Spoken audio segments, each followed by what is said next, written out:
Hello everybody, welcome to the Hip Kit Club YouTube channel. My name is Audrey Yeager and today I will be sharing a page using cut files and the kit from August 2018.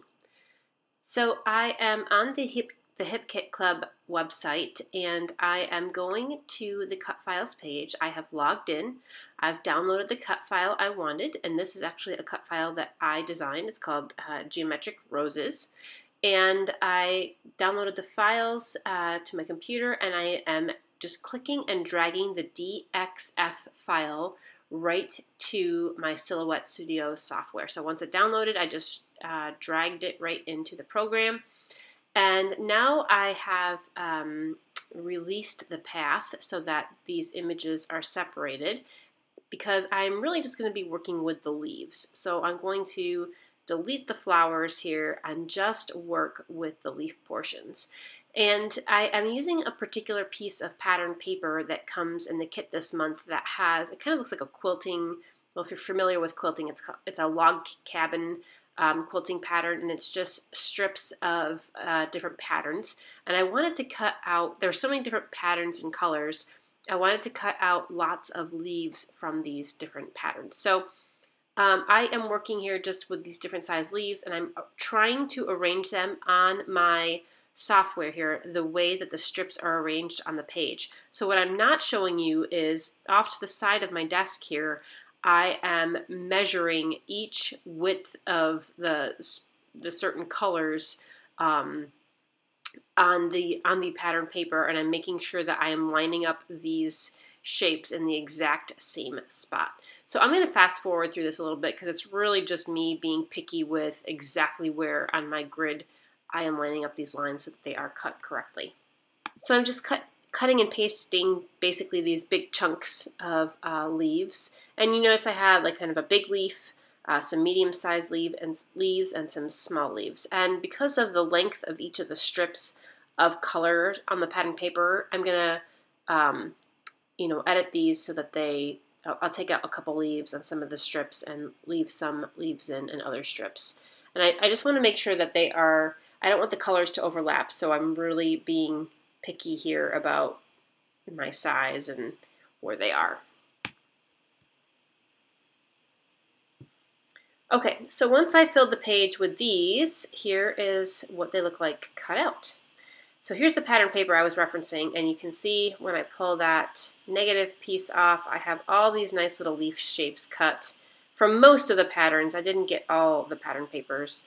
Some of them were just too small, and I figured this shape was easy enough that if I wanted to trace it and cut it by hand, I could on other pattern papers. So I have my two photos. They're 3x4 sized photos, and I am just going to take some of these leaves and scatter them.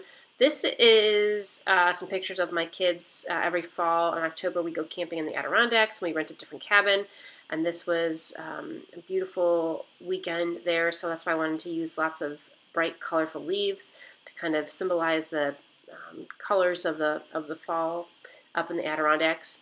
I did not have a plan in mind with what I was going to do with these leaves exactly when I started out, so I just started layering them behind the photos.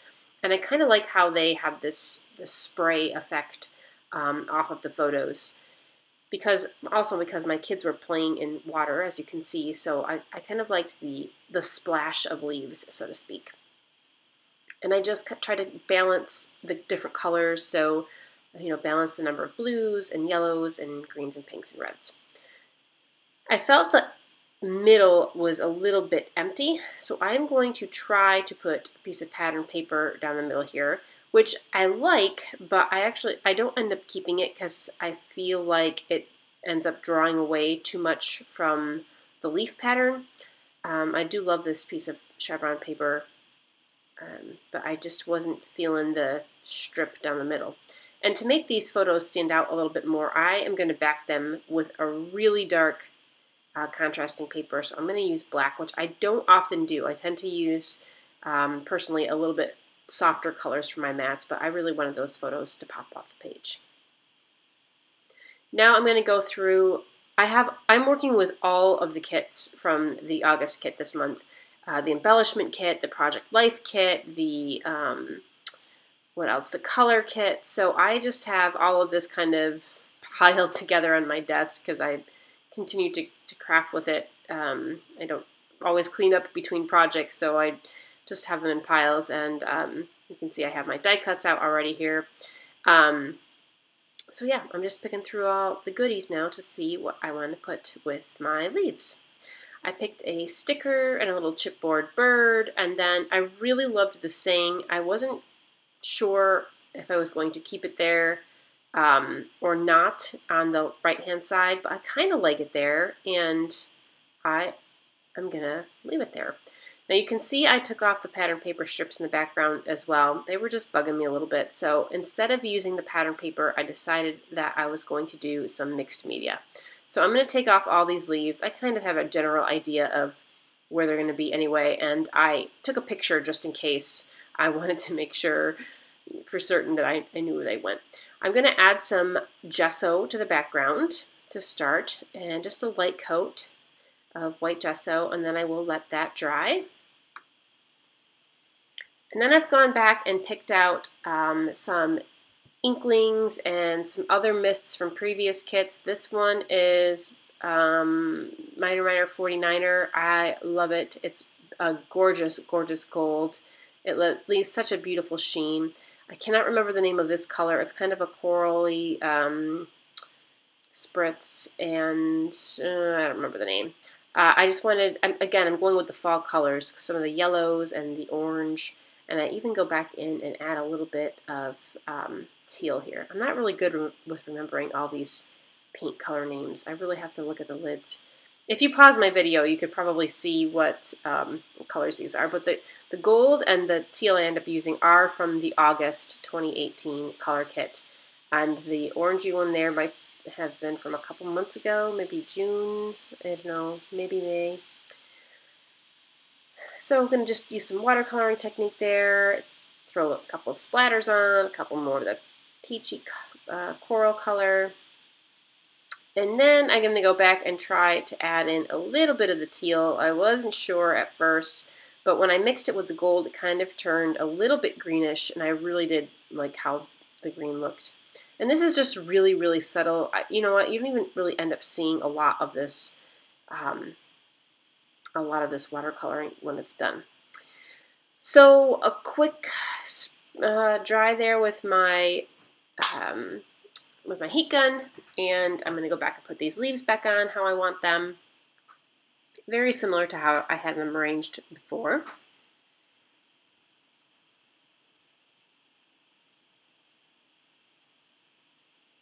And I love this shape leaf because you can do so much with it. It's not so intricate that or detailed that, you know, it takes away from a lot of the detail of your images, but you know, you can layer them, or I was actually considering stitching them together in a long string and then having them kind of strung across the page like a banner. But a simple shape like this, I think, allows you to do lots of different things with it.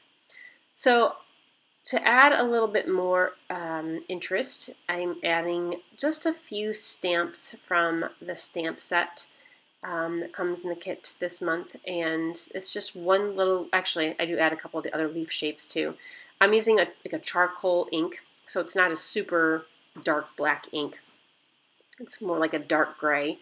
And I am going to, with this other stamp, this small leaf, I'm going to kind of ghost stamp, which means I'm stamping off on a piece of scrap paper first just to take some of the ink off, because I just want a really light outline of this stamp. So I'll just use that in a few spots. And I love how that just adds a little bit more depth to the page too.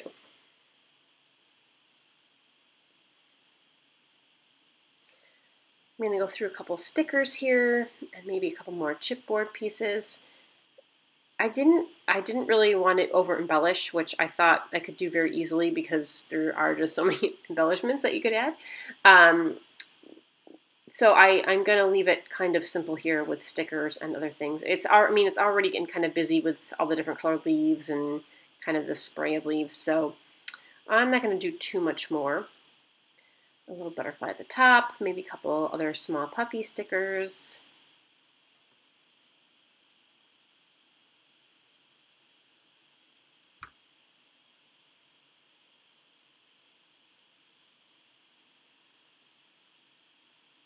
And I forgot to mention, and I don't know if I have actually done it yet. I can't really tell. No, I haven't. I'm going to stitch over these leaves, I decided, because that was part of my original plan. So I'm going to go through really quick and just give them a little dab of glue underneath each one, where I want them.